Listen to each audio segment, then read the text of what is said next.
ಹಾಗೂ ಗಣ್ಯ ವ್ಯಕ್ತಿಗಳೇ ಹಾಗೂ ನನ್ನ ಸಹೋದರ ಸಹೋದರಿಯರೇ ಹಾಗೂ ಸ್ವಯಂ ಸೇವಕರೇ,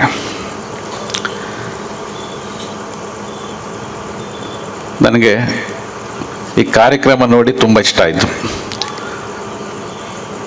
ಒಂದು ಸ್ವಾಮೀಜಿಯವರು ಬಂದಿದ್ದು, ಎರಡನೇದು ಸಹಜ ಭೋಜನ. ಇದು ಪ್ರಸ್ತುತ ನಮಗೀಗ ಅಗತ್ಯ. ಎಲ್ಲಿ ಭಾಷಣವಾಗಲಿ, ಮಾತು ಪ್ರಾರಂಭವಾಗುವುದೇ ಡಾಕ್ಟರ್ BR ಅಂಬೇಡ್ಕರ್ ಅವರು ಸಂವಿಧಾನ ಬರೆದಿದ್ದಾರೆ. ಸಂವಿಧಾನ ನಮಗೆಲ್ಲ ರಕ್ಷಣೆ ನೀಡುತ್ತೆ.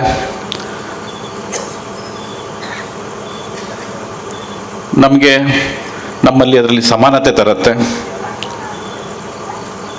ಹೀಗೆ ಕೆಲವರು ಸ್ವಲ್ಪ ಮುಂದೋಗಿ ನನಗೆ ಅಸಮಾಧಾನ ಇದೆ, ತಿದ್ದುಪಡಿ ಅನ್ನೋ ಬಗ್ಗೆ ಏನೇನೋ ಡೈಲಾಗ್ ಹೇಳಿ ಸಿಕ್ಕಾಕಿ ಬಿದ್ದಿದ್ದು ಇತ್ತು.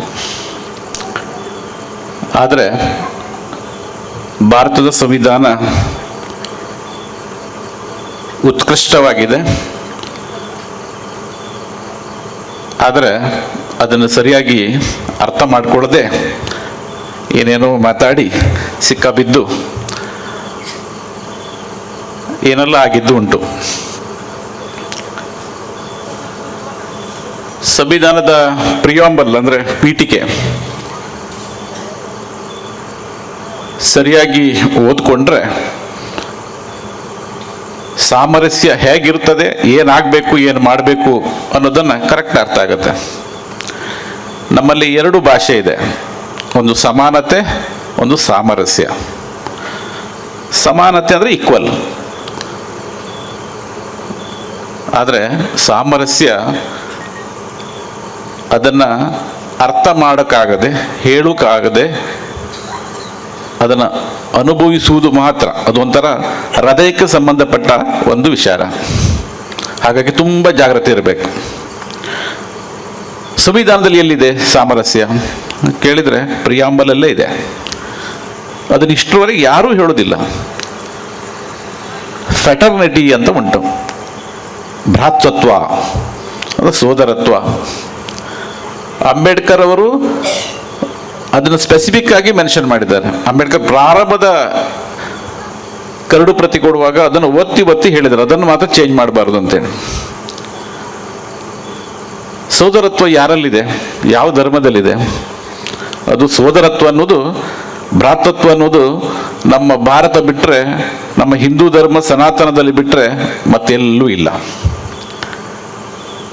ಆದರೆ ಇಷ್ಟರವರೆಗೆ ಬೇರೆಲ್ಲ ಹೇಳ್ತಾರೆ, ಜಸ್ಟಿಸ್ಸು, ಈಕ್ವಾಲಿಟಿ, ಇದ್ರ ಬಗ್ಗೆ ಎಲ್ಲ ಮಾತಾಡ್ತಾರೆ. ಬಿಟ್ಟರೆ ಇಷ್ಟರವರೆಗೆ ಯಾವುದೋ ರಾಜಕೀಯ ವ್ಯಕ್ತಿಗಳಾಗಲಿ ಅಥವಾ ಯಾವುದೇ ಒಂದು ಪ್ರಗತಿಪರನಾಗಲಿ ಯಾರೇ ಆಗಲಿ ಈ ಭ್ರಾತೃತ್ವದ ಬಗ್ಗೆ ಇಷ್ಟರವರೆಗೆ ಮಾತಾಡಲಿಲ್ಲ. ಅದು ಸಂಘ ಮಾಡ್ತಾ ಇದೆ. ಸಂಘ ಅದ್ರ ಬಗ್ಗೆ ಕಾನ್ಸಂಟ್ರೇಷನ್ ಮಾಡ್ತಿತ್ತು. ಯಾವುದು ಕೇಳಿದ್ರೆ ಭ್ರಾತೃತ್ವ. ಯಾಕಂದರೆ ಅದು ಮನ್ ಕಿ ಬಾತ್, ಅದು ಮನಸ್ಸಿನ ಸ್ಥಿತಿ. ನಿಮ್ದು ಬೇರೆ ಎಲ್ಲದಕ್ಕೂ ಲಾ ಇದೆ, ಜಸ್ಟಿಸಿಗೆ ಲಾ ಇದೆ, ಈಕ್ವಿಟಿಗೆ ಲಾ ಇದೆ, ಆದರೆ ಭ್ರಾತೃತ್ವಕ್ಕೆ ಒಂದು ಲಾ ಇಲ್ಲ. ಇಡೀ ನಮ್ಮ ಪ್ರಪಂಚದಲ್ಲಿ ಭ್ರಾತೃತ್ವಕ್ಕೆ ಲಾ ಇಲ್ಲ, ಅದಕ್ಕೊಂದು ಕಾನೂನಿಲ್ಲ. ಅದು ಒಂದು ಮನಸ್ಥಿತಿಯ ಸ್ಥಿತಿ. ಹಾಗಾಗಿ ಅದನ್ನು ಒಳ್ಳೆ ಚಂದ ಶಬ್ದದಲ್ಲಿ ಹೇಳುವುದಾದ್ರೆ ಸದ್ಭಾವ ಅಂತ ಹೇಳಿದ್ರೆ ಒಳ್ಳೆಯದು. ಸದ್ಬುದ್ಧಿ ಇದೆ, ಆದರೆ ಸಾಮರಸ್ಯಕ್ಕೆ ಸದ್ಭಾವ ಬೇಕು. ಆ ಭಾವನೆ ಇಲ್ದಿದ್ರೆ ಏನಾಗುತ್ತೆ, ಬರೀ ನಾಟಕೀಯ ಆಗ್ತದೆ. ನಾಟಕೀಯ ಆದರೆ ಅದು ಏನೇನೋ ಆಗಿ ಹೋಗ್ತದೆ. ನಮ್ಮಲ್ಲಿ ಬ್ರಿಟಿಷರು ಒಂದು ಬಿಟ್ಟು ಹೋಗಿದ್ದಾರೆ, ನಮಗೊಂದು ಡಿವೈಡ್ ಪಾಲಿಸಿ. ಅದಕ್ಕಾಗಿ ನಮ್ಮಲ್ಲಿ ರಕ್ತ ಬೀಜಾಸುರ ಥರ ಹುಟ್ಕೊಳ್ತಾ ಇರ್ತಾರೆ, ಹೇಗೆ ಡಿವೈಡ್ ಮಾಡೋದು ಅಂತೇಳಿ. ಡಿವೈಡ್ ಎಲ್ಲಿ ಮಾಡಬೇಕಂದ್ರೆ ನಮ್ಮ ಸಂಸ್ಕೃತಿಯ ಮೇಲೆ ಡಿವೈಡ್ ಮಾಡೋದು. ಒಂದು ಸಂಸ್ಕೃತಿ ಹಾಳಾಯ್ತಂದ್ರೆ ಒಂದು ಜನಾಂಗ ಹೋಯ್ತು, ಎಲ್ಲ ಸಿವಿಲೈಸೇಷನ್ ಹೋಯ್ತು, ಎಲ್ಲ ನಾಗರಿಕತೆ ಹೋಯ್ತು. ಈಗ ಉಳಿದಿದ್ದ ನಾಗರಿಕತೆ ಅಂದರೆ ನಮ್ಮ ಹಿಂದೂ ನಾಗರಿಕತೆ, ಸನಾತನ. ಅದು ಎಲ್ಲಿ ಡಿವೈಡ್ ಮಾಡ್ತಾರೆ ಅಂತ ಹೇಳಿದರೆ ಇಲ್ಲೇ. ಯಾವುದು, ಇವರು ಅಪ್ಪರ್ ಕಾಸ್ಟ್, ಇವರು ಲೋವರ್ ಕಾಸ್ಟ್, ಅವರು ಅದು ಇದು, ಮೇಲೆ ಕೆಳಗೆ ಅಸ್ಪೃಶ್ಯತೆ. ಈಗ ಬಂದ ಪ್ರಶ್ನೆ, ಭಾರತದಲ್ಲಿ ಇದೆಯಾ ಅಸ್ಪೃಶ್ಯತೆ? ಯಾವಾಗಿನಿಂದ ಪ್ರಾರಂಭವಾಯಿತು? ನಿಜವಾಗೂ ಎಲ್ಲರ ಮನಸ್ಸಲ್ಲೂ ಅಸ್ಪೃಶ್ಯತೆ ಇದೆಯಾ? ಇಂಪ್ಲೈಡ್ಲಿ ಆಲ್ ಎಕ್ಸ್ಪ್ರೆಸ್, ವ್ಯಕ್ತ ಅಥವಾ ಅವ್ಯಕ್ತವಾಗಿ? ಇಲ್ಲ. ಯಾಕಂತ ಹೇಳಿದ್ರೆ ನಾವೆಲ್ಲ ತಿಳ್ಕೊಂಡಿದ್ದು ಎಲ್ಲ ಮಿಸ್ಅಂಡರ್ಸ್ಟ್ಯಾಂಡಿಂಗ್. ಯಾರೋ ಒಬ್ಬ ಉದುರುತ್ತಾ ಇದ್ದ, ನಾವು ಅದನ್ನು ಕೇಳ್ತಾ ಇದ್ವಿ. ಯಾರೋ ಒಬ್ಬ ಒಂದು ಡೈಲಾಗ್ ಹೇಳಿದ್ದ, ದೈವಾರಾಧನೆ ಭೂತಾರಾಧನೆ ಇದು ವೈದಿಕ ಅಲ್ಲ, ಅವೈದಿಕ ಅಂತ ಹೇಳ್ದ. ಅವನೇ ಒಂದು ಬರಿತಾ ಹೋದ, ಅಲ್ಲಿ ಅವರು ಹಾಗಾಯ್ತು ಹೀಗಾಯ್ತು ಒಂದು ಕತೆ ಒಂದಿಷ್ಟು. ಅದಕ್ಕೂ ಮತ್ತೆ ಈ ವೇದಕ್ಕೂ ಈ ಉಳಿದ ಇದಕ್ಕೂ ಸಂಬಂಧವೇ ಇಲ್ಲ. ನಮ್ಮಲ್ಲಿ ತಪ್ಪಾಗಿದ್ದಿದೆ. ಎಲ್ಲ ರಿಸರ್ಚ್ ಮಾಡ್ತಾರೆ, ಡಾಕ್ಟ್ರೇಟು ಜಾತಿ ಜನಾಂಗದ ಬಗ್ಗೆ. ಎಷ್ಟು ಅವರಿಗೆ ಡಾಕ್ಟ್ರೇಟ್ ಕೊಟ್ಟಿರ್ತಾರೆ, ಅದನ್ನು ಬರೆದಿದ್ದು ನೋಡಿದರೆ ಯಾರು ಕೂಡ ನಮ್ಮ ಒಳಗೆ ಸಾಮರಸ್ಯದ ಬದುಕಲಿಕ್ಕೆ ಸಾಧ್ಯನೇ ಇಲ್ಲ. ಭಾವನೆ ಬರಬೇಕಾದ್ರೆ ನಾವು ಆ ಮಿಸ್ಲೀಡಿಂಗ್ ಯಾವುದು, ಆ ಕಥನಗಳು ಅಥವಾ ನಮ್ಮದು ಹೇಳಿದಂಥ ಯಾವುದು ತಪ್ಪು ಹೇಳಿಕೆಗಳನ್ನು ನಾವು ಸರಿ ಮಾಡಿ ಹೇಳಬೇಕು. ಎಲ್ಲಿ ಹೇಳಬೇಕು ಹೇಳಿದ್ರೆ ಇಂಥ ವೇದಿಕೆಯಲ್ಲಿ ಹೇಳಬೇಕು. ಕೆಲವರಿಗೆ ಈಗಲೂ ಅನಿಸ್ಬೋದು, ದೈವಾರಾಧನೆ ಭೂತಾರಾಧನೆ ಇದು ವೈದಿಕ ಆಗುವುದು ಹೇಗೆ? ಇದರಲ್ಲಿ ವೇದ ಎಲ್ಲಿದೆ? ಇದರಲ್ಲಿ ಉಪನಿಷತ್ ಎಲ್ಲಿದೆ? ಇದರಲ್ಲಿ ಭಗವದ್ಗೀತೆ ಎಲ್ಲಿದೆ? ಯಾಕಂದ್ರೆ ನಮ್ಮದು ಮೈಂಡ್ ಸೆಟ್ ಆಯಿತು. ಯಾಕಂತ ಹೇಳಿದ್ರೆ ಇದೆಲ್ಲ ಬೇರೆ ಕೆಳವರ್ಗದವರು ಅಂತೆ, ಅದಕ್ಕಿದಕ್ಕೂ ಸಂಬಂಧ ಇಲ್ಲ. ನಮ್ಮನ್ನ ಡಿವೈಡ್ ಮಾಡಿದ್ದೆ ಅಲ್ಲ ಬ್ರಿಟಿಷರು, ಈ ಜಾತಿ ತಂದಿದ್ದೆ ಅಲ್ಲಿಂದ. ನಮ್ಮಲ್ಲಿ ಹಿಂದೂ ಸನಾತನ ಧರ್ಮದಲ್ಲಿ ಜಾತಿ ಯಾವುದು ಕೇಳಿದರೆ ಒಂದು ಮನುಷ್ಯ ಜಾತಿ, ನಾಯಿ, ಬೆಕ್ಕು, ಇದೆಲ್ಲ ಜಾತಿ ನಮ್ಮಲ್ಲಿ. ಆ ಜಾತಿ ಎಂಬ ಶಬ್ದ ತಂದಿದ್ದೆ ನಮ್ಮ ಬ್ರಿಟಿಷರು. ಈ ಕಾಸ್ಟ್ ಎಂಬ ಶಬ್ದ ಇಲ್ಲೇ ಇಲ್ಲ. ಇದಕ್ಕೆ ಈ ಜಾತಿಗೂ ಆ ಕಾಸ್ಟಿಗೂ ಸಂಬಂಧ ಇಲ್ಲ. ಅದೊಂದು ಫ್ರೆಂಚ್ ಭಾಷೆ. ಅದು ಕಾಸ್ಟ್ ಅಂದ್ರೆ ಅದು ಫ್ರೆಂಚ್ ಭಾಷೆ, ಅಂದ್ರೆ ಯೂಸ್ಲೆಸ್ ವುಡ್ ಅಂತೇಳಿ ಹಾಗೆ. ಹಾಗಾಗಿ ಅಲ್ಲಿಂದ ತಂದ್ರು, ನಾವೆಲ್ಲ ಯೂಸ್ಲೆಸ್ ವುಡ್ಡೇ ಆವಾಗ. ಹಾಗಾಗಿ ಈ ಕ್ಲಾಸ್ ಅಂತ ಮಾಡ್ಕೋದ್ರು, ಅದನ್ನೇ ಕಾಸ್ಟ್ ಆಯ್ತು. ಈ ಕಾಸ್ಟಿಗೂ ಆ ಜಾತಿಗೂ ಏನು ಸಂಬಂಧನೇ ಇಲ್ಲ. ಅದಕ್ಕೆ ಕ್ರಿಶ್ಚಿಯನ್ ನೋಡಿ, ಹಿಂದೆಲ್ಲ ಯಾವುದು ನಮ್ಮ ಪರಿಶಿಷ್ಟರು ಕನ್ವರ್ಟ್ ಆದವರಿಗೆ ಅವರಿಗೊಂದು ಸಿಂಬಲ್ ಕೊಡ್ತಿದ್ರು, ಏನು ಡಿ ಕಾಸ್ಟಾ, ಡಿ ಸೋಜಾ. ಅವ್ರಿಗೆ ಗೊತ್ತಾಗಬೇಕಂದ್ರೆ ಡಿಪ್ರೆಡ್ಸ್ ಕ್ಲಾಸ್ ಅಂತ ಗೊತ್ತಾಗಬೇಕಲ್ಲ ಉಳಿದವರಿಗೆ. ಹಾಗಾಗಿ ಡಿ ಸೋಜಾ, ಡಿ ಕಾಸ್ಟಾ, ಮೊದಲು ಡಿಪ್ರೆಸ್ ಕ್ಲಾಸ್ ಹಾಗೆ. ಹಾಗಾಗಿ ನಮ್ಮ ಸನಾತನ ಧರ್ಮದಲ್ಲಿ ಜಾತಿಯ ವ್ಯವಸ್ಥೆಗಳೇ ಇರಲಿಲ್ಲ. ಪರಮ ಪೂಜ್ಯ ಗುರುಗಳು ಹೇಳಿದ್ರು ವರ್ಣಾಶ್ರಮ ಹಾಗೆ. ಬೆಳಗ್ಗೆ ಅವನ ಇಡೀ ಕ್ಯಾರೆಕ್ಟರ್ ಅವನು ಬದುಕಿನಿಂದ ಹುಟ್ಟಿನಿಂದ ಬದುಕುವುದವರಿಗೂ ಜವಾಬ್ದಾರಿ ಅದಷ್ಟೇ, 4 ವರ್ಣಗಳು. ಹಾಗಾದ್ರೆ ಹಾಗಾದ್ರೆ ಈ ಅಸ್ಪೃಶ್ಯತೆ ಹೇಗೆ ಬಂತು? ಅಸ್ಪೃಶ್ಯತೆ ಹೇಗೆ ಬಂತು ಅಂತ ಹೇಳಿದ್ರೆ ನಮ್ಮಲ್ಲಿ ಈ ಬ್ರಿಟಿಷರಿಂದ ಶುರುವಾಗಿದ್ದು. ಮ್ಯಾಕ್ಸ್ ಮುಲ್ಲರ್ ಅಂತ ಒಬ್ಬಿದ್ದ, ಅವನು ವೇದವನ್ನು ಫುಲ್ಲು ಟ್ರಾನ್ಸ್ಲೇಷನ್ ಮಾಡ್ದ. ಎದ್ರ ಬಡ್ರ ಟ್ರಾನ್ಸ್ಲೇಷನು. ಅದನ್ನೆಲ್ಲ ಬೇರೆ ನಾವು ಶೂದ್ರರಾದವರೆಲ್ಲ ಓದ್ಕೊಂಡಿದ್ವಿ. ಬ್ರಾಹ್ಮಣರ ವಿರುದ್ಧ ಹೊರಟ್ರಿ ನಾವು. ಈ ಕಡೆ ನಮ್ಮ ಪರಿಸ್ಥಿತಿ ದೈವಾರಾಧನೆ ಭೂತಾರಾಧನೆ ಅಜೀಲು ಕೋಲ ಅದ್ರ ಬಗ್ಗೆ ನಾವು ಅರ್ಥ ಮಾಡ್ಕೊಳ್ಳಿಲ್ಲ.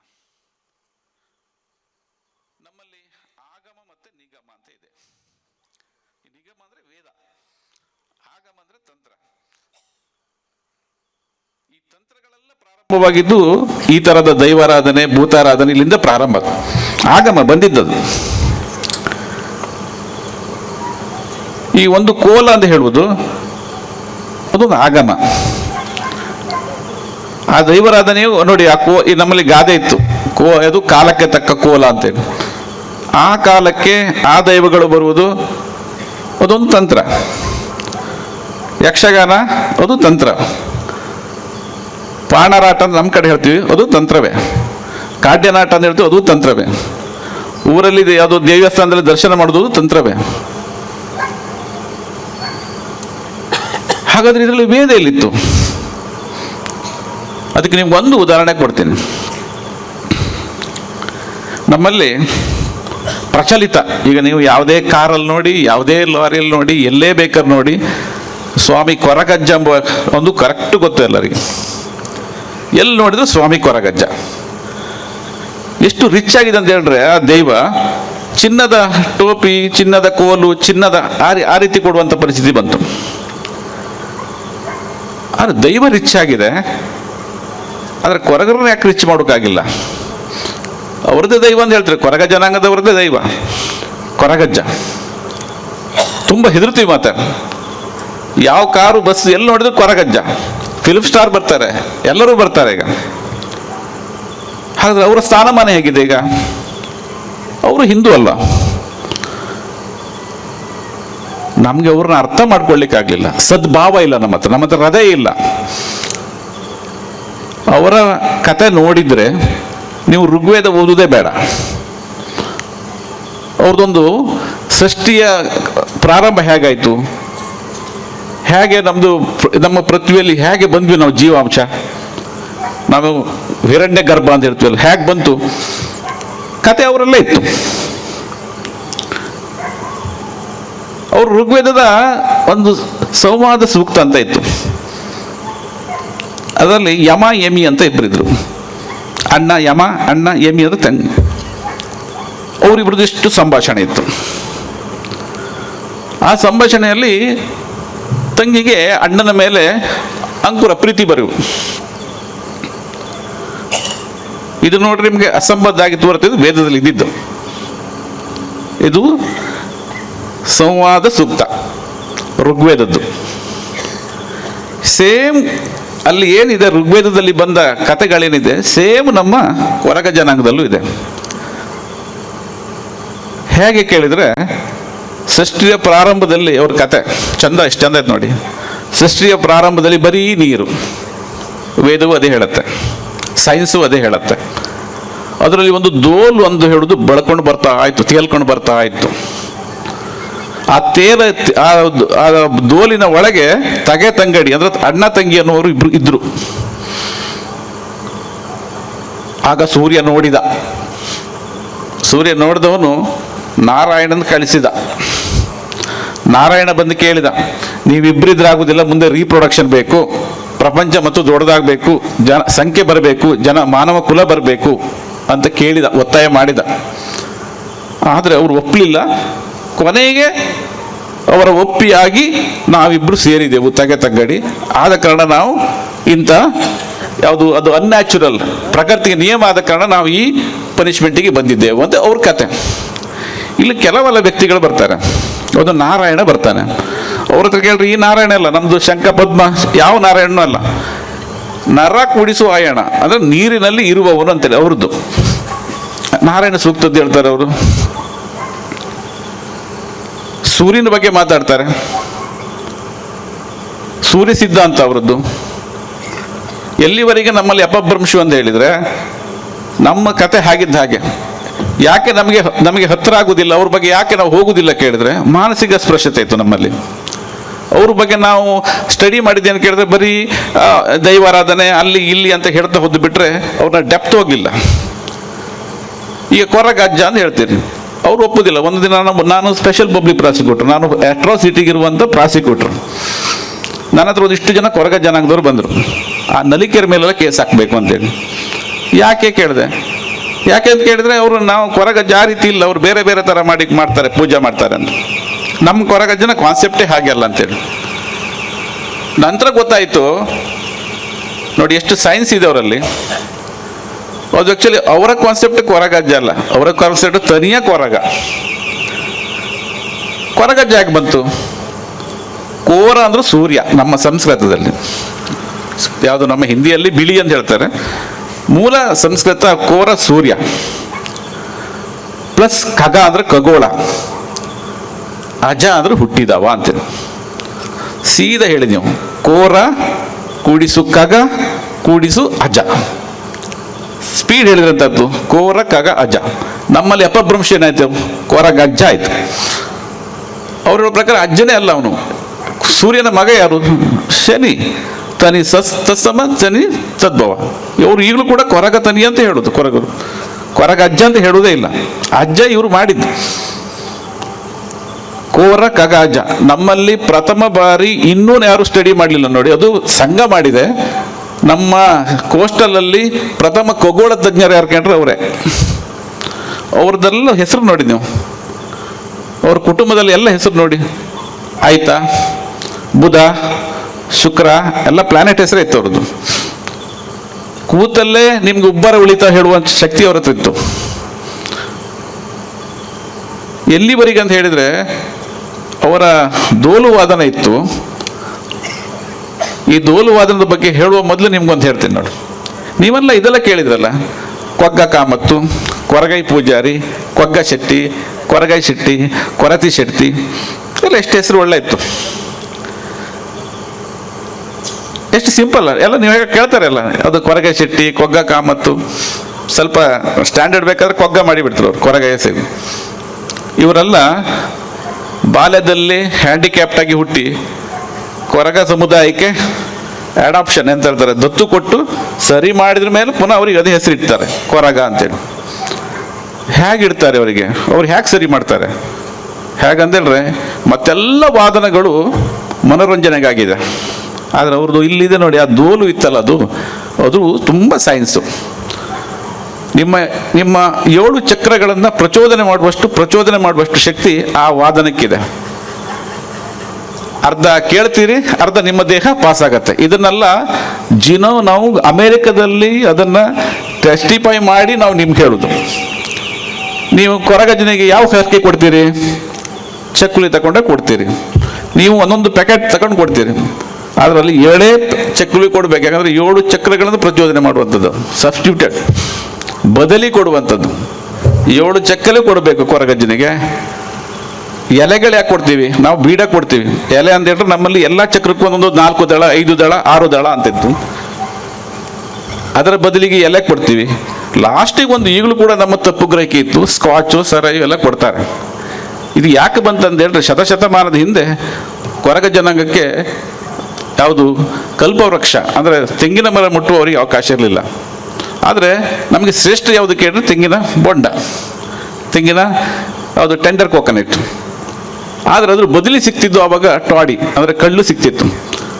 ಅವರು ಈ ಬೊಂಡದ ಬದಲಿಗೆ ಅಥವಾ ಈ ಶಿಯಾಳದ ಬದಲಿಗೆ ಆ ಟಾಡಿ ತಂದು ಇಡ್ತಿದ್ರು. ಈ 3 ಐಟಮ್ ಯಾಕೆ ಕೇಳಿದ್ರೆ, ಇದು ತಂತ್ರದ ದೊಡ್ಡ ಸಾಧನೆ ಅವ್ರದ್ದು. ನೀವು ದೊಡ್ಡ ತಂತ್ರ ಎಲ್ಲಿದೆ ನಡೆದ್ರೆ ನೀವು ಕೊರಗರ ಹತ್ರ ಹೋಗ್ಬೇಕು. ನಿಮಗೆ ಯಾರ ಹತ್ರ ಆಗ್ತಿದ್ದು ಅವ್ರ ಹತ್ರ ಆಗುತ್ತೆ. ಯಾಕೆಂದರೆ ಅವರು ಎಷ್ಟು ಪರಿಪೂರ್ಣರು ಅಂತ ಹೇಳಿದರೆ ಎಲ್ಲ ನಾವು ಕಾಪಿ ಮಾಡ್ಕೊಂಡಿದ್ದೀವಿ. ಆದರೆ ಬಟ್ ಅವರ ಕಮ್ಯುನಿಟಿಯಲ್ಲಿ ನಮ್ಮದು ಏನು ಇದು ಆಧ್ಯಾತ್ಮ, ನಮ್ಮಲ್ಲಿ ಏನು ವೇದ, ನಮ್ಮನ್ನೇನು ಬ್ರಾಹ್ಮಣ ಇದೆ ಅದನ್ನು ಹೇಳಲಿಕ್ಕೆ ಬರೋದಿಲ್ಲ ಅವ್ರಿಗೆ. ನಾವು ಅವ್ರ ಬಗ್ಗೆ ರಿಸರ್ಚ್ ಮಾಡಿದಾಗ ಗೊತ್ತಾಯಿತು. ಹಾಗಾದರೆ ನಾವು ಮೇಲೂ ಅವರ ಕೀಳ. ವೇದ ನಮ್ಗವ್ರಿಗೆ ಗೊತ್ತಿಲ್ವ? ವೇದ ಇತ್ತು ಅವ್ರ ಹತ್ರ. ವಿಜ್ಞಾನ ಇಲ್ವ? ವಿಜ್ಞಾನ ಇತ್ತು, ಎಲ್ಲದೂ ಇತ್ತು. ಹಾಗೆ ಎಲ್ಲ ಪರಿಶಿಷ್ಟರಲ್ಲೂ ಕೂಡ ವಿಜ್ಞಾನ ಇದೆ, ವೇದ ಇದೆ, ಕಲಾತ್ಮಕಗಳು ಇದೆ. ಆ ಕಡೆ ಹೋದರೆ ಬೊಬ್ಬು ಸ್ವಾಮಿಯೆಲ್ಲ ಇದೆ. ಬೊಬ್ಬು ಸ್ವಾಮಿಯ ಕತೆ ನೀವು ಕೃಷ್ಣ ಯಜುರ್ವೇದದ ತೈತರಿ ಸಂಹಿತ, ಅದು ನಮಕ ಚಮಕ ಅಂತ ಹೇಳಿತ್ತು. ನಮಕಕ್ಕೆ ಬಂದರೆ ಬೊಬ್ಬು ಸ್ವಾಮಿ ಕತೆ ಎಲ್ಲ ಅದರೊಳಗೆ ಇದೆ. ಆ ಬೊಬ್ಬು ಶಬ್ದ ಬಂದಿದೆ ಯಜುರ್ವೇದದಿಂದ, ಕೃಷ್ಣ ಯಜುರ್ವೇದದಿಂದ. ಬೊಬ್ರುಶಾಹಿ ಅಂತ ಪ್ರಾರಂಭ. ಒಬ್ಬ ಕಪ್ಪಗಿದ್ದವನು, ಅವನ ಕತೆ. ರುದ್ರ ಯಾರು ಕೇಳಿದ್ರೆ ಸವ್ಯಸಾತಿ ಅಂದರೆ ಆಲ್ರೌಂಡರ್. ಬೊಬ್ರು ನಮಕ ಚಮಕ ಅಂತ ಇದೆ. ನಮಕದಲ್ಲಿ ಬರುವ ಎಲ್ಲ ಮಂತ್ರಗಳಲ್ಲೂ ಹೆಚ್ಚಾಗಿ ಬರುವಂಥದ್ದು ಆ ಬೊಬ್ಬು ಸ್ವಾಮಿಯ ಕಥೆಗಳು. ಹಾಗಾದ್ರೆ ಅದು ಕೂಡ ವೇದಕ್ಕೆ ಹತ್ರ ಇಲ್ವಾ? ಎಲ್ಲ ದೇವರಾಧನೆಗಳು ಕೂಡ ವೇದದ ಸಾರಗಳೇ. ನಾವು ಮಾತ್ರ ತಪ್ಪು ಹೇಳ್ತಿದ್ದೇವೆ. ವೇದ ಸುಳ್ಳಾದರೂ ಗಾದಿ ಸುಳ್ಳಾಗುವುದಿಲ್ಲ ಅಂತ ಹೇಳ್ತೇವೆ. ವೇದವೂ ಸುಳ್ಳಾಗುವುದಿಲ್ಲ, ಗಾದಿಯೂ ಸುಳ್ಳಾಗುವುದಿಲ್ಲ. ಆದ ಕಾರಣ ಪರಿಶಿಷ್ಟರ ಎಲ್ಲ ದೈವಗಳು ನಲಿಕೆಗಳು ಕೊಂಡಿದ್ದಾರೆ. ನಾವು ಅವ್ರಿಗೆ ಒಪ್ಪುದಿಲ್ವಾ? ಒಪ್ತೇವೆ ನಾವು. ಈ ರೀತಿ ನಮ್ಮ ಜೊತೆ ಸಾಮರಸ್ಯ ಇರುವಾಗ ನೋಡಿ, ಕೋಲ ಅಂದಾಗ ಎಷ್ಟು ಜನ ಬರ್ತಾರೆ, ಪಾರ್ಟಿಸಿಪೇಟ್ ಮಾಡ್ತಾರೆ, ಎಷ್ಟು ಜನ ಅದರೊಟ್ಟಿಗಿರ್ತಾರೆ. ಇದು ಸಾಮರಸ್ಯ. ಸಾಮರಸ್ಯ ಅಂತ ಹೇಳಿದರೆ, ಒಂದು ಈಗ ಎಕ್ಸಾಂಪಲ್ ಹೇಳೋದು, ಉದಾಹರಣೆ ಹೇಳಿದರೆ, ಒಂದು ಸಾರು ಮಾಡೋದಾದ್ರೆ ಏನು ಮಾಡ್ಬೇಕು ಹೇಳಿ? 100 ಗ್ರಾಮ್ ಮೆಣಸು, 100 ಗ್ರಾಮ್ ಸಾಸಿವೆ, 100 ಗ್ರಾಮ್ ಉಪ್ಪು ಹಾಕಿ ಆಗುತ್ತದು. ಸಮಾನತೆ. ಸಾಮರಸ್ಯ ಅಂತ ಹೇಳಿದ್ರೆ ಸಾರಿಗೆ ತಕ್ಕಂತೆ ನಾವು ಹಾಕ್ಬೇಕು ಐಟಮ್. ಹಾಗೆ ನಮ್ಮ ಮತ್ತು ಅವರ ಮಧ್ಯ ಮಾನಸಿಕವಾಗಿ ನಾವು ಹೃದಯಪೂರ್ವಕವಾಗಿ, ಭಾವವಾಗಿ, ಸದ್ಭಾವವಾಗಿ ನಾವು ಅವರೊಟ್ಟಿಗೆ ಒಪ್ಪಲಿಲ್ಲ ಅಂತ ಹೇಳಿದರೆ ಇದು ನಾಟಕೀಯ ಯಾವುದು ಈ ಥರ ಆಗತ್ತೆ, ಬಿಟ್ಟರೆ ಬೇರೆ ಏನು ಆಗೋದಿಲ್ಲ. ಇದನ್ನು ನಮ್ಮ ಬೇರೆ ಕಡೆಯವರು ನೋಡ್ತಾ ಇದ್ದಾರೆ ಏನು ಮಾಡ್ತಾರೆ ಅಂತೇಳಿ. ಹಾಗಾಗಿ ಈ ಸಹಜ ಭೋಜನ ಅವ್ರ ಜೊತೆ ನಾವು ಕೂತ್ಕೊಂಡು ಅವ್ರು ಮಾಡೋದು ಕರೆಕ್ಟು, ಬಟ್ ಅವ್ರನ್ನ ತಿಳಿಯುವ ಪ್ರಯತ್ನ ನಾವು ಮಾಡಬೇಕು. ಅವರು ನಾವು ಒಂದೇ ಅನ್ನುವ ಭಾವನೆಗಳು ನಮ್ಗೆ ಬರಬೇಕು. ಹಾಗಾಗಿ ಇಡೀ ನಮ್ಮ ಸದ್ಭಾವಗಳು ಅಥವಾ ಸಾಮರಸ್ಯಗಳು ಖಾಲಿ ಕಾರ್ಯಕ್ರಮ ಆಗದೆ ನಾವು ಅವ್ರ ಜೊತೆ ಹೆಚ್ಚಾಗಿ ಮಿಂಗಲ್ ಆಗಿ ಅವರು ನಮ್ಮೊಟ್ಟಿಗೆ ನಾವು ನೀವು ಒಂದೇ ಎನ್ನುವಂಥ ಫೀಲ್ ಕೊಟ್ಟರೆ ಅಥವಾ ಅಂಥ ಥರದ ಒಂದು ಭಾವನೆ ತಂದರೆ ಅದು ನಿಜವಾದ ಸದ್ಭಾವ. ತುಂಬ ಕಷ್ಟದ ಕೆಲಸ. ಯಾಕಂತೇಳಿದ್ರೆ ನಮ್ಮಲ್ಲಿ ಈಗಲೂ ಇತ್ತು, ನಾನು ದೊಡ್ಡವನು, ನನಗೆ ಮಾತ್ರ ಗೊತ್ತು, ನಂದೇ ಬೇರೆ. ಈ ಜಾತಿಯ ಒಂದು ವ್ಯವಸ್ಥೆಗಳು ಬಂದೇ ನಮ್ಮ ಹಿಂದೂ ಧರ್ಮದ ಆ ಪವಿತ್ರತೆ ಹಾಳಾಗ್ತಾ ಹೋಗಿದ್ದು. ಅದು ಒಂದೇ ವೀಕ್ನೆಸ್ ನಮ್ಮದು. ಹಿಂದೂಗಳ ವೀಕ್ನೆಸ್ ಅಂತ ಕೇಳಿದ್ರೆ ಐ ಆಮ್ ಸುಪ್ರೀಮ್ ಅಂತೇಳಿ. ಇಲ್ಲ ಅಂತ ಹೇಳಿದ್ರೆ ನಾನು ಅವನ ಜೊತೆ ನಾವು ಕಂಪೇರ್ ಮಾಡೋದು. ನಾನು ಹಿಂದೆ ಚಿಕ್ಕಮಂಗ್ಳೂರಲ್ಲೆಲ್ಲ ಹೋಗುವಾಗ ಇಲ್ಲ ಆ ಕಡೆ ಎಲ್ಲ ಅಸ್ಪೃಶ್ಯತೆ ಜಾಸ್ತಿ ಇತ್ತು. ನಾನು ಪಬ್ಲಿಕ್ ಪ್ರಾಸಿಕ್ಯೂಟರ್, ಈಗ ಅದು ಅಟ್ರಾಸಿಟಿಗೆ ನಾನು ಸರ್ಕಾರಿ ವಕೀಲರಾದಾಗ ನನಗೆ ಆವಾಗ ಬಂದ ಅನುಭವಗಳು ಎಲ್ಲಿವರೆಗೆ ಅಂತ ಹೇಳಿದ್ರೆ ಜಡ್ಜ್ ಪುಸ್ತಕನೇ ತೆಗಲಿಲ್ಲ. ಅಟ್ರಾಸಿಟಿ ಬುಕ್ಕು ನಂದೊಂದು ಸ್ಪೆಷಲ್ ಕೋರ್ಟ್, ಅದು ನಾನು ಸ್ಪೆಷಲ್ ಪಬ್ಲಿಕ್ ಪ್ರಾಸಿಕ್ಯೂಟ್ರು. ಪಾಪ ಅವ ಪುಸ್ತಕ ಓದಲೇ ಇಲ್ಲ ಜಡ್ಜ್. ಯಾಕಂತ ಹೇಳಿದ್ರೆ ಎಸ್ ಸಿಗಳದಂತೇಳಿ ಅಷ್ಟೇ. ಹಾಗಾದ್ರೆ ಅಟ್ರಾಸಿಟಿ ಆ್ಯಕ್ಟ್ ಯಾರದ್ದು ಕೇಳಿದರೆ ಅದು ಎಸ್ ಸಿಗಳದಂತಾರೆ. ಹಾಗಲ್ಲ, ಅದು ಅಟ್ರಾಸಿಟಿ ಪ್ರಿವೆನ್ಷನ್ ಆ್ಯಕ್ಟ್. ಅದು ಆ್ಯಕ್ಚುಲಿ ಸಾಮರಸ್ಯ ಕಾಯ್ದೆ. ಅದು ಜಡ್ಜು ಓದಿಲ್ಲ, ಅದು ವಕೀಲರೂ ಹೋಗಿಲ್ಲ, ಅದು ಯಾರೂ ಓದಿಲ್ಲ. ಅದೇ ಅಸ್ಪೃಶ್ಯತೆ. ನಾನು ಹೇಳಿದೆ, ಒಂದು ಜಡ್ಜಿಗೆ ಹೇಳಿದೆ ನಾನು, ಆ್ಯಕ್ಟ್ ಇಟ್ ಸೆಲ್ಫ್ ಅನ್ಟಚಬಲ್ ಅಂತೇಳಿ. ಈ ಮಾನಸಿಕತೆ ಬಿಡಬೇಕು ಅಂತೇಳು. ಓದಲೇ ಇಲ್ಲ ನಾನು ಪುಸ್ತಕ ಜಡ್ಜ್ ಒಬ್ಬ. ಯಾಕಂದ್ರೆ ಅದು ಎಸ್ ಸಿಗಳದ್ದು ಅಂತೇಳಿ. ಆ್ಯಕ್ಚುಲಿ ಎಷ್ಟೋ ಜನ ತಪ್ಪು ತಿಳ್ಕೊಂಡು ಆ ಕಾಯ್ದೆ ಬಂದದ್ದು ಎಲ್ಲರ ಮೇಲೆ ಸುಳ್ಳು ಕೇಸ್ ಹಾಕಂತೇಳಿ. ಆ್ಯಕ್ಚುಲಿ ಅದು ಪರಿಶಿಷ್ಟರಿಗಾಗಿ ಆದರೂ ಕೂಡ ಕಾಯ್ದೆ ಯಾರು ಕೇಳಿರೋದು ನಮ್ಮ ಕಾಯ್ದೆ. ನಾವು ಓದ್ಕೊಳ್ಬೇಕದನ್ನ. ಪರಿಶಿಷ್ಟರು ಅಲ್ಲದವರು ಓದ್ಕೊಳ್ಬೇಕು. ಯಾರು ಓದಿದ್ದಾರೆ? ನಮ್ಮ ತಲೆಯಲ್ಲೆಲ್ಲ ಪೂರ್ತಿಯಾಗಿ ಅದೊಂದು ಏನೋ ಒಂದು ಕಾಯ್ದೆ ಬಂತು ಮರ ನಮ್ಮ ವಿರುದ್ಧೆಲ್ಲ ಕೇಸ್ ಹಾಕ್ತಾರಂತೆ. ಆ್ಯಕ್ಚುಲಿ ಇಷ್ಟು ಹಣ ಬರುವುದು ಸೆಂಟ್ರಲಿಂದ ದೌರ್ಜನ್ಯ ಆಗದಂತ ತಡೀಲಿಕ್ಕೆ ಬರುವಂಥ ಕಾಯ್ದು. ಅಲ್ಲಿ 2 ಆ್ಯಕ್ಟ್ ಇತ್ತು, ಒಂದು ಪ್ರಿವೆನ್ಷನ್ ಆ್ಯಕ್ಟ್, ಒಂದು ಪ್ರೊಟೆಕ್ಷನ್ ಆ್ಯಕ್ಟ್. ಇದು ಪ್ರಿವೆನ್ಷನ್, ತಡೆ ಹಿಡಿಯುವುದು.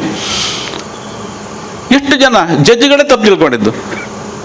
ಯಾಕಂದರೆ ಅವನ ಮನಸ್ಸಲ್ಲಿ ಆ ಅಸ್ಪೃಶ್ಯತೆಯ ಫೀಲಿಂಗ್ ಅವನಿಗೆ ಅನುಭವಿಸ್ಲಿಕ್ಕೆ ಆಗೋದಿಲ್ಲ. ಒಬ್ಬಳು ನಮ್ಮ ತಾಯಿ ಹತ್ರ ಹೋಗಿ, ಅಮ್ಮ ನನ್ನ ಹಡಿಯುವಾಗ ನಿಂಗೆ ಎಷ್ಟು ನೋವಾಯ್ತು ಕೇಳಿದ್ರೆ ಏನು ಹೇಳ್ತಾರಲ್ಲ ಅವಳು? Can't explain. ಅಸ್ಪೃಶ್ಯತೆಯು ಹಾಗೆ ಒಳಗಾದವನಿಗೆ ಅವನಿಗೆ ಹೇಗೆ ನಿಂದ ಅಸ್ಪೃಶ್ಯತೆ ಹೇಳಲಿಕ್ಕೆ ಆಗೋದಿಲ್ಲ, ನಮ್ಗೆ ಗೊತ್ತಾಗೋದಿಲ್ಲ ಅದು. ಹಾಗೆ ಒಬ್ಬ ಜಡ್ಜು ನ್ಯಾಯಾಲಯದಲ್ಲೂ ಕೂಡ ಅದನ್ನು ಮುಟ್ಟುವುದಿಲ್ಲ ಅಂತ ಹೇಳಿದರೆ ಈಗಿನ ವ್ಯವಸ್ಥೆ ಏನು? ಇದಕ್ಕೆ ಬೇರೆ ಏನಿಲ್ಲ. ಇದಕ್ಕೆ ನಿಮ್ಗೆ ಅಸ್ಪೃಶ್ಯತೆ ಬರೀ ಹಿಂದೊಳಗೆ ಅಲ್ಲ. ಹೆಚ್ಚು ನಾನೀಗ ನಾವು ಚಿಕ್ಕಮಂಗ್ಳೂರಲ್ಲಿ ಕೇಸ್ ನಡೆಸ್ತಿದ್ದೆ, ಅದರ ಆರೋಪಿಗಳೆಲ್ಲ ಕ್ರಿಶ್ಚಿಯನ್ನೇ, ಮುಸ್ಲಿಮ್ಸೇ.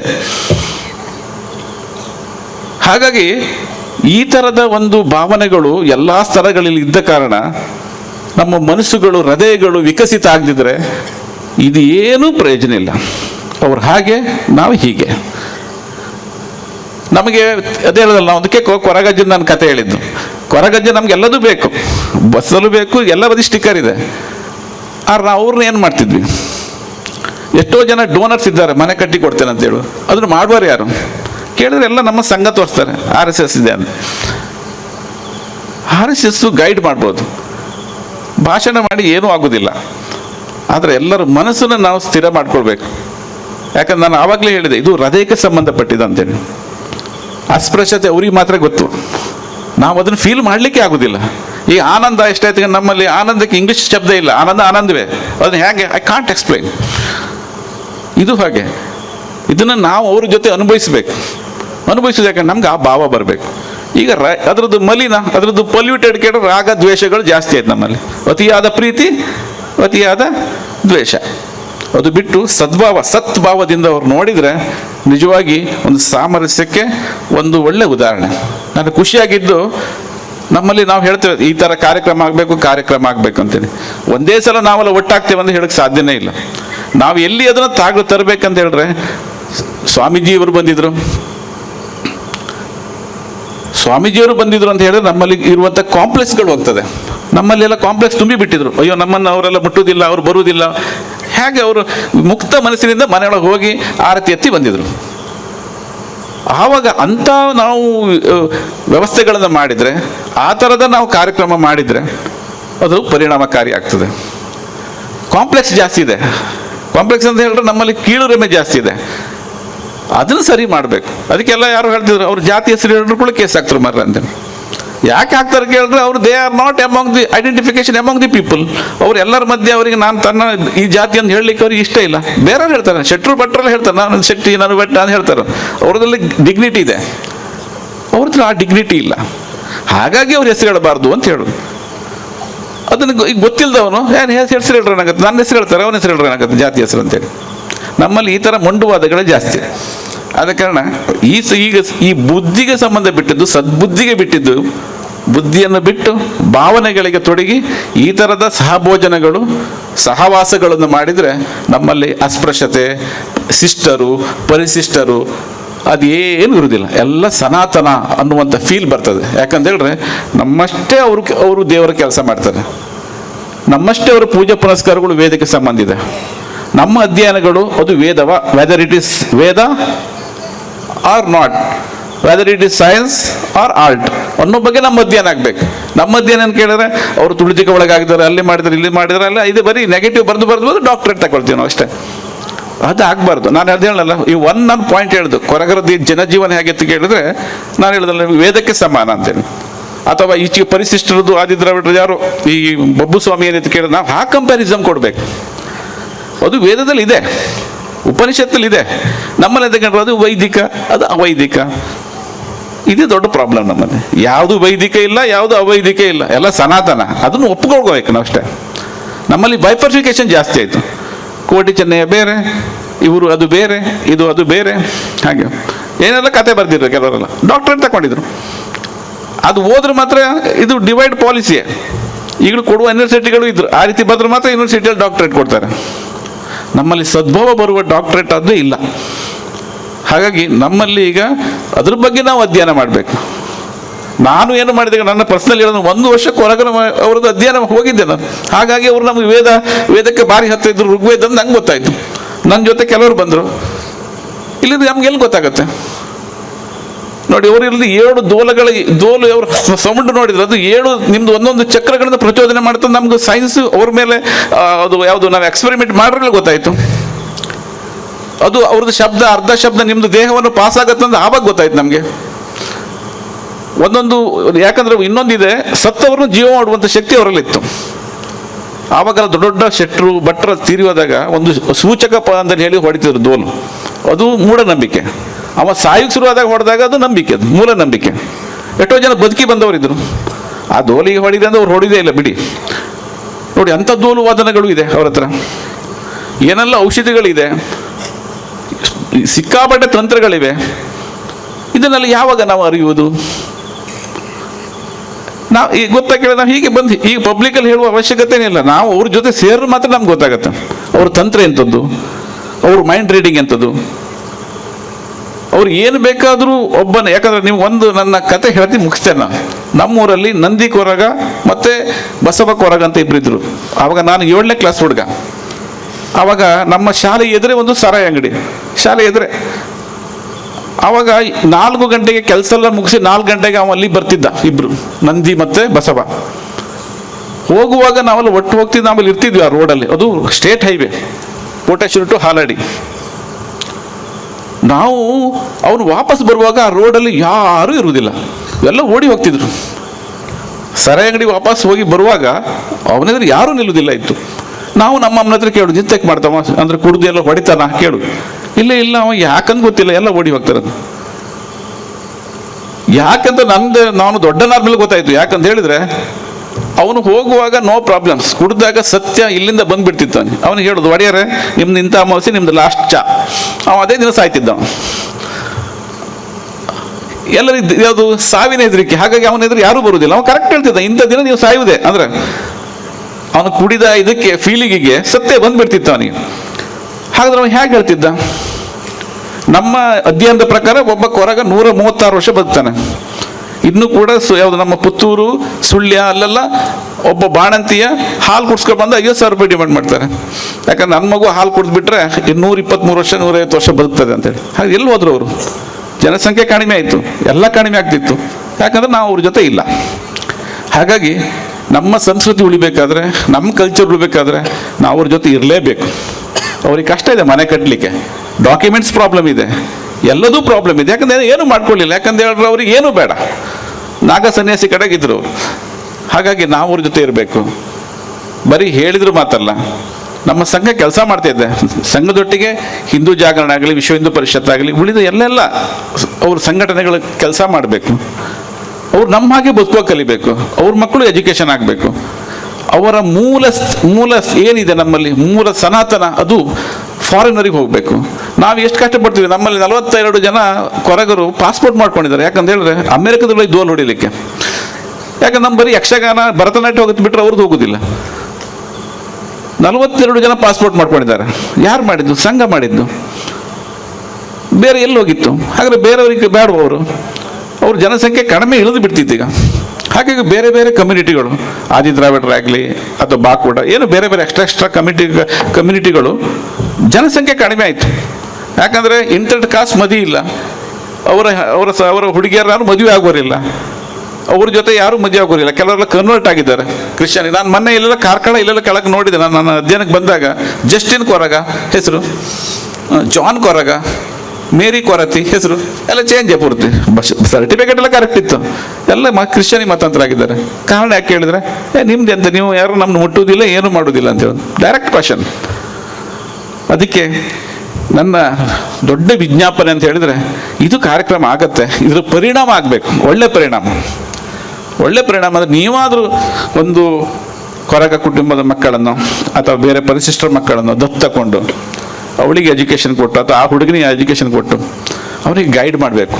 ನಮ್ಮಲ್ಲೆಲ್ಲ ತುಂಬ ಅವರ ಜೆನೆಟಿಕ್ ವೆರಿ ವೆರಿ ವೆರಿ ಬ್ರಿಲಿಯಂಟ್ಸ್. ನಮ್ಮ ಈ ಪರಿಶಿಷ್ಟ ಪಂಗಡ ಅಥವಾ ಪರಿಶಿಷ್ಟ ಜಾತಿಯವರು ಎಲ್ಲ ಒಳ್ಳೆ ಬ್ರಿಲಿಯಂಟ್ ಅವರು. ಆ ಬ್ರಿಲಿಯಂಟ್ಗಳಿಂದ ನೀವು ಅವಕಾಶ ಮಾಡಿಕೊಡ್ಬೇಕು, ನಮ್ಮೊಟ್ಟಿಗೆ ಕೆಲಸ ಮಾಡಬೇಕು, ನಮ್ಮೊಟ್ಟಿಗೆ ಹೋಗಬೇಕು. ನಾವು ಹಾಗೆ ಮಾಡಲಿಲ್ಲ ಅಂತ ಹೇಳಿದ್ರೆ ನಾವು ಯಾವ ದೇವರಕ್ಕೆ ಅಡ್ಡ ಬಿದ್ದರೂ ಮೋಕ್ಷ ಇಲ್ಲ. ಇದು ವೇದ ಹೇಳುತ್ತೆ. ಆವಾಗ ನಾವು ಸಂಘದವರೊಂದು ಪ್ರಾರ್ಥನೆ ಯೂಸ್ ಮಾಡ್ತೀವಿ ನಾವು, ಸಂಘಟನಾ ಸೂಕ್ತ. ಅದು ಸಂಘ ಚದ್ದ ಸುಮದದ್ದು. ಇಲ್ಲಿ ಸಂಘದಲ್ಲಿದ್ದವರಿಗೆಲ್ಲ ಗೊತ್ತಿತ್ತು, ಸಮಾನ ಹೃದಯ ಸಮಚಿತ್ತ. ನಮ್ಮ ಸಮಾನ ಚಿತ್ತ ಇಲ್ಲ ಅಂತ ಹೇಳಿದ್ರೆ ಏನು ಪ್ರಯೋಜನ ಇಲ್ಲ. ಸಮಾನ ಹೃದಯ ಇಲ್ಲ ಅಂತ ಹೇಳಿದ್ರೆ ಸಾಮರಸ್ಯನೇ ಇಲ್ಲ. ಬರೀ ಸಮಾನತೆ ಅಗತ್ಯನೇ ಇಲ್ಲ. ಈಗ ಕಾನ್ಸ್ಟಿಟ್ಯೂಷನಲ್ಲಿ ಸಮಾನತೆ ಒಂದು ಇಟ್ಕೊಂಡಿದ್ದು, ಸಮಾನತೆ ಅಲ್ಲ, ಭ್ರಾತೃತ್ವ ಬೇಕು. ಹಾಗಾಗಿ ತಮ್ಮೆಲ್ಲರದ್ದು ಒಂದು ರಿಕ್ವೆಸ್ಟ್ ಮಾಡೋದು ಅಂತ ಹೇಳಿದ್ರೆ, ನಿಮ್ಮೆಲ್ಲರ ಪ್ರಾರ್ಥನೆ ಅಂತ ಕೇಳಿದರೆ, ಪರಿಶಿಷ್ಟರ ಕೈ ಹಿಡೀರಿ, ಅವ್ರ ನೋವನ್ನು ಅರ್ಥ ಮಾಡ್ಕೊಳ್ಳಿ. ಅವರು ಗೋವಿಗೆ ಸಮಾನ. ನಮಗೆ ಗೋವು ಹೇಗೆ ಮುಖ್ಯನೋ ಹಾಗೆ ಅವರಲ್ಲೂ ಕೂಡ 33 ಕೋಟಿ ದೇವತೆಗಳಿದ್ರು ಅಂತ ಎಣಿಸ್ಕೊಳ್ವ ಅಂತ ಹೇಳ್ತಾ, ಅವ್ರನ್ನ ಒಪ್ಕೊಳ್ಬೇಕು, ಅವ್ರನ್ನ ಮುಟ್ಕೊಳ್ಬೇಕು ಹಾಗಂತಿಲ್ಲ, ಮಾನಸಿಕವಾಗಿ ಟಚ್ ಮಾಡಿ. ಅವ್ಯಕ್ತ ಇದೆ, ವ್ಯಕ್ತ ಬೇಕಂತಿಲ್ಲ, ಅವ್ಯಕ್ತದಿಂದ ಹೋಗಿ ಅಂತ ಹೇಳ್ತಾ ಈ ಒಂದು ಅವಕಾಶ ಮಾಡಿ ಕೊಟ್ಟಕ್ಕೆ ಈ ನಮ್ಮ ಹಿಂದೂ ಜಾಗರಣದವರು ಮತ್ತು ಎಲ್ಲ ನಮ್ಮ ಸಂಘದ ಹಿರಿಯವರು, ನಿಮಗೆಲ್ಲ ನಾನು ವಂದಿಸ್ತಾ, ಇಂಥ ಕಾರ್ಯಕ್ರಮಗಳು ಆಗಲಿ, ಇದೇ ಥರ ಎಲ್ಲ ಗ್ರಾಮಗಳಲ್ಲಾಗಲಿ ಅಂಥೇಳಿ, ಸಹ ಭೋಜನ ಬೇಕೇ ಬೇಕು. ಸಂಘದಿಂದ ಕೂಡ ಒಂದು ಕೆಲವು ಕಾರ್ಯಕ್ರಮ ಆಗಿದೆ, ಅಂತೂ ಸಾಮರಸ್ಯ ಅಗತ್ಯ ಬೇಕೇ ಬೇಕು ಈಗ ಅಂತ ಹೇಳ್ತಾ, ಎಲ್ಲ ಸಂಘಟನೆಗಳು ಮಾಡಲಿ ಅಂತ ಹೇಳ್ತಾ ನಿಮಗೆಲ್ಲ ನಾನು ಹೃದಯಪೂರ್ವಕ ವಂದಿಸ್ತಾ ನಾನು ಮಾತು ಮುಗಿಸ್ತೇನೆ. ವ್ಯಕ್ತಿಗಳ ಮನಸ್ಥಿತಿ ಬದಲಾದರೆ ಮಾತ್ರ ಬದಲಾವಣೆ ಸಾಧ್ಯ ಎನ್ನುವ ಅತಿಥಿ ಮಾತುಗಳನ್ನಾಡಿದ ಶ್ರುತ ಸತೀಶ್ ಕಾಲಾವರ್ಕರ್, ಜಿಲ್ಲಾ ಸಂಘ ಚಾಲಕರು, ಉಡುಪಿ, ಇವರಿಗೆ ವಂದಿಸುತ್ತಾ